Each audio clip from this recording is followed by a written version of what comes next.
మన ప్రభు మన రక్షకుడైన యేసుక్రీస్తు వారి ప్రశస్త నామంలో ప్రతి ఒక్కరికి వందనములు, శుభములు, శాంతి, సమాధానము కలుగునుగాక. కీర్తన గ్రంథం 32వ అధ్యాయం 10వ వచనం. యెహోవాయందు నమ్మిక ఉంచువానిని కృప ఆవరించుచున్నది. దేవుని పరిశుద్ధ నామానికి మహిమ కలుగునుగాక. ఆమేన్. ఈ దినం దేవాతి దేవుడు కీర్తన గ్రంథం నుంచి దావీదు మహారాజు గారు రచించిన కీర్తన గ్రంథం నుంచి మనందరితో మాట్లాడుతున్నారు. మరి ఇక్కడ ఈ విషయాన్ని గొప్పగా వివరిస్తున్నారు. భక్తిహీనులకు అనేక వేదనలు కలుగుచున్నవి. యెహోవాయందు నమ్మిక ఉంచువానిని కృప ఆవరించుచున్నది అని పలుకుతున్నాడు. దేవునికి మహిమ కలుగునుగాక. మరి దేవుణ్ణి విసర్జించి దేవుడే లేడని మాట్లాడుతున్న భక్తిహీనులకు అనేకమైన ఆవేదనలు కలుగుతాయి. లేక ఈయన కాదు సృష్టికర్త అని ఎవరైనా తప్పు భావనతో ఆలోచించినా ఖచ్చితముగా ఈ వాక్యము ద్వారా దేవుడు సూటిగా మనతో మాట్లాడుతున్నాడు కనుక మనము దేవుని యందు నమ్మిక ఉంచాలి. దేవుడు సమస్తమును సృజించాడు, సమస్తమును నిర్మించాడు, సమస్తమును మన కొరకే, అంటే నీ కొరకు నా కొరకే దేవుడు ఇదంతా చేసి మనకు అనుగ్రహించాడని మనం విశ్వాసంతో నమ్మాలి. కనుక మనము దేవుని యందు నమ్మకం ఉంచినప్పుడు ఆయన కృప మన మీద ఆవరించి ఉంటుంది. ఆయన కృప మన మీద ఉంది కనుకనే మరి 2000 సంవత్సరాల కిందట ప్రభు అయిన యేసుక్రీస్తు వారు ఈ భూమి మీదకి వచ్చారు. దేవునికి మహిమ కలుగునుగాక. ఆ మహిమ దేహాన్ని, ఆ మహిమ లోకాన్ని, ఆ మహిమను విడిచిపెట్టి ఈ భూమి మీదకి మన కొరకు క్రీస్తు ప్రభువారు వచ్చారు. దేవునికి స్తోత్రం కలుగుగాక. అయితే ఇక్కడ 34వ కీర్తనలో ఈ విధంగా రాయబడి ఉంది. 19, 21 వచనాలు మనం ఒక్కసారి ధ్యానం చేస్తే, నీతిమంతునికి కలుగు ఆపదలు అనేకములు, వాటన్నిటిలో నుండి యెహోవా వానిని విడిపించును. ఆయన వాని ఎముకలన్నిటినీ కాపాడును, వాటిలో ఒక్కటైనను విరిగిపోదు. చెడుతనము భక్తిహీనులను సంహరించును, నీతిమంతుని ద్వేషించువారు అపరాధులుగా ఎంచబడుదురు. దేవునికి మహిమ కలుగునుగాక.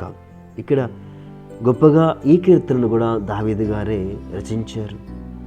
మరి నీతిమంతునికి అనేకమైన ఆపదలు వస్తాయి, కానీ దేవుడు రక్షిస్తాడని చెప్తున్నాడు. దేవుని యందు నమ్మకం ఉంచి దేవుని మీద విశ్వాసంతో మనము ప్రార్థించి బయలుదేరినప్పుడు, ఒక కార్యము జరగాలని మొరపెట్టినప్పుడు ఖచ్చితంగా దేవుడు ఆ యొక్క కార్యాన్ని గొప్పగా విడుదలిస్తాడు, గొప్ప రక్షణ ఇస్తాడు. దేవునికి స్తోత్రం కలుగాక. మరి ప్రత్యేకించి ఈ దినము దేవుడు ఎవరైతే ఆయన్ని ఆశ్రయిస్తున్నారో, మొరపెడుతున్నారో, అడుగుచున్నారో మరి వారితో దేవుడు మాట్లాడుతున్నాడు. ఖచ్చితంగా ప్రతి కుటుంబంలో శోధకుడు ప్రవేశించి ఉన్నాడు. మరి ఎక్కువగా భార్యాభర్తల మధ్య ఒక వైరాగ్యాన్ని ఏర్పాటు చేసి చిన్న చిన్న సందేహాలతో, చిన్న చిన్న అపార్థాలతో కుటుంబాన్ని పాడు చేస్తూ, అన్నదమ్ముల మధ్య, అక్కచెల్లెల మధ్య, తల్లిదండ్రుల మధ్య, అత్తమామల మధ్య అనేకమైన గొడవలు రావడానికి మరి ఎంతగానో ప్రయత్నిస్తూ కుటుంబాలను పాడు చేస్తున్నాడు. ఈ విషయాన్ని మనము గమనించాలి. మరి ఖచ్చితంగా కుటుంబంలో భార్యాభర్తలుగా ఉన్నప్పుడు, వివాహం జరిగినప్పుడు ఎంత సంతోషంతో, ఎంత ఆనందముతో మరి దేవుని సన్నిధిలో మనము ప్రార్థించి వివాహం చేసుకున్న తర్వాత మరలా కొన్ని సంవత్సరాల తర్వాత గొడవలు వస్తున్నాయి అంటే శోధకుడు ప్రవేశిస్తున్నాడని ఆలోచన చేయాలి. మనం ఆలోచించినప్పుడు దేవుడు తన శక్తిని మనకు అనుగ్రహిస్తాడు. మనము మోకరించాలి, ప్రార్థన చేయాలి, అవసరమైతే ఉపవాసముతో దేవుని సన్నిధిలో మొరపెట్టాలి. భార్యాభర్తలుగా కుటుంబాన్ని కట్టుకోమని దేవుని అడగాలి, కట్టమని అడగాలి.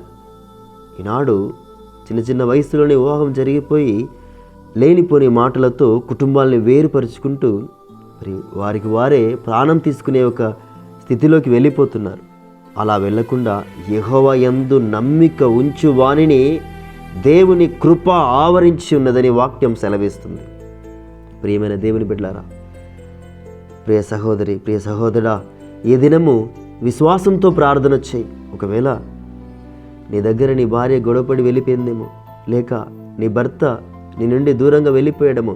కానీ దేవుని యందు, యెహోవా యందు నీ కొరకు నా కొరకు రక్తాన్ని ఈ భూమి మీద చిందించిన ఆ పరిశుద్ధుడి మీద నమ్మకాన్ని ఉంచి, విశ్వాసం ఉంచి ప్రార్థన చేయగలిగితే, దేవుని అడగగలిగితే, ఆ దేవుణ్ణి ఆపగలిగితే, దేవుడు ఈ దినము గొప్ప కృపను, గొప్ప కనికరమును అనుగ్రహిస్తానని మనతో మాట్లాడుతున్నాడు. కనుక విశ్వాసంతో ప్రార్థన చేద్దాం, దేవునికి వినబడులాగా మొరపెడదాం, దేవుని చేతికి మనల్ని, మన కుటుంబాన్ని అప్పచెప్పి ప్రార్థన చేద్దాం.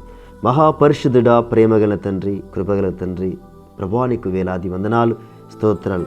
ప్రభువా మిక్కిలి మమ్మల్ని ప్రేమించిన పరలోక ప్రభువా నీకు స్తోత్రం తండ్రి. మీ ప్రియ కుమారుని ఈ భూమి మీదికి పంపించి ప్రభువా శాంతి సమాధానమును నెలకొల్పడానికి ప్రభువా యేసయ్య, అనేకులు రక్షణ మార్గం నడిపించడానికి ప్రభువా సహాయం చేసి ఉన్నారు తండ్రి. మీకు వేలాది కృతజ్ఞతలు చెల్లిస్తున్నాం తండ్రి. ఈ దినము ప్రత్యేకించి యేసుక్రీస్తు నామంలో ప్రార్థిస్తుండగా ప్రభువా, మరి అనేకమైన కుటుంబాలలో ప్రభువా ఒక సందేహమనే, ఒక బలహీనత, ఒక శోధన ప్రవేశించి ప్రభువా మరి ఆ కుటుంబాన్ని చీల్చివేస్తుంది ప్రభువా తండ్రి. ఆ కుటుంబంలో తండ్రి గందరగోళమును ఏర్పాటు చేసింది ప్రభువా తండ్రి. ఆ యొక్క బలహీనతని ప్రభువా యేసుక్రీస్తు నామంలో ప్రార్థిస్తూ ప్రభువా ఆ కుటుంబాల్లో ప్రభువా శాంతి సమాధానమును తండ్రి యేసుక్రీస్తు నామములో కలుగునుగా కానీ ప్రార్థిస్తూ, మా నాథుడు, మా రక్షకుడు, మీ ప్రియ కుమారుడైన యేసుక్రీస్తు అతి పరిశుద్ధమైన, ఎంతో శ్రేష్టమైన నామంలో ఈ యొక్క చిన్ని ప్రార్థన అడిగి వేడుకొని బ్రతిమాలుకొని పొందుకొని ఉన్నాం తండ్రి. ఆమేన్. దేవుని పరిశుద్ధ నామానికి మహిమ కలుగునుగాక. దేవుని యొక్క మహాకృప ప్రతి ఒక్కరికి తోడే ఉండి ఆశీర్వదించునుగాక. ఆమేన్. God bless you one and all.